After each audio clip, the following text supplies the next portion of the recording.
She is not one of the names that makes headlines. She does not have the media profile of Raskin or Schiff or Booker.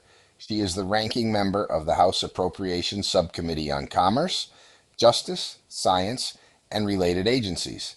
That title is not glamorous. It is, however, the specific title of the person responsible for scrutinizing the FBI's budget, for reviewing how the nation's premier law enforcement agency spends its $10 billion annual allocation, and for holding its director accountable when money moves in ways the law does not permit. Grace Meng came to that hearing with the law in her hands, and she used it. The first question was about records that had disappeared. If you, the law requires that all the information be posted publicly.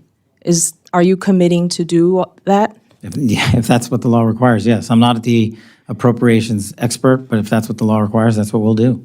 Do you have a timeline of when that would be possible, and why, since March, has it been taken down? No, ma'am, but I will get you one. Federal law requires the Office of Management and Budget to operate and maintain a publicly available system where budget apportionments are posted.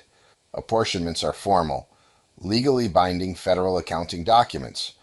They determine how agencies can spend money that Congress has already appropriated. They are not optional disclosures. They are not subject to executive discretion. The Anti-Deficiency Act mandates their public availability.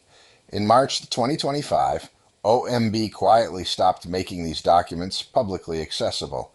The FBI's apportionments, records that by law must be visible to the American people, were simply taken down. Meng looked at Patel and put the question plainly. You stated during your confirmation hearing that you want to work to get public trust in the FBI back. It would seem to me that transparency and public reporting about what, where, and how the Bureau spends money would help in earning back public trust. Will you commit to making the FBI's account-specific apportionments publicly available? Patel said, absolutely, so long as he had the appropriate request. Meng pressed, do you have a timeline for when that would happen, and why, since March, have they been taken down? Patel said, no, but I will get you one.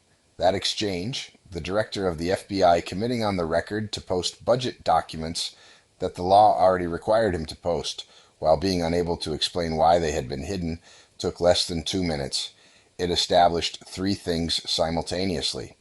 The law had been violated. Patel either knew and had not corrected it, or did not know and had not noticed. And the person running the FBI's budget oversight had just forced a public commitment that now exists in the congressional record. But Meng was not done. She moved to a second document. Ed Martin had been nominated by Trump as the U.S. Attorney for the District of Columbia, one of the most consequential prosecution offices in the country, responsible for cases involving federal officials, Congress members, and the government itself. Martin was already serving in the position in an interim capacity. It had come to light that Martin had praised Nick Fuentes, a white nationalist and Holocaust denier, as an extraordinary leader, and had falsely claimed he did not previously know that Fuentes was a Nazi sympathizer. The FBI conducts background investigations on nominees for senior federal positions. Those investigations exist precisely to surface information of this kind. Meng asked Patel, do you think the FBI should be careful to investigate this kind of background as part of its investigation of nominees like Martin? Patel said he was not familiar with Martin's specific background investigation, but that the FBI's career staff handle all background investigations without direction from leadership about what to include. Meng asked, do you know if this information was part of his record? Patel said, I'm not familiar with his personal background. Meng asked, do you think these types of controversial comments and past associations are the kinds of things that should disqualify someone from holding one of the top prosecution positions in the country? Patel deflected. He said the investigation process is handled by career staff. He said he trusts that process. The hearing record now contains the following. The FBI director confirmed under oath that he does not know whether the nominee for the U.S. Attorney for the District of Columbia was investigated for his documented association with a white nationalist Holocaust denier. He confirmed he is not familiar with the nominee's background. He confirmed the background investigation process runs through career staff, the same career staff he had been systematically firing and reassigning throughout the previous 3 months. That connection between Patel's firing of career officials and the oversight processes those officials run was the subtext of the third line of questioning. James Dennehy had been the head of the FBI's New York field office. He was described across the law enforcement community as highly respected. He was essentially forced out after he refused a White House request to turn in the names of all agents who had worked on Capitol riot cases, a list that would have been used to target those agents for firing.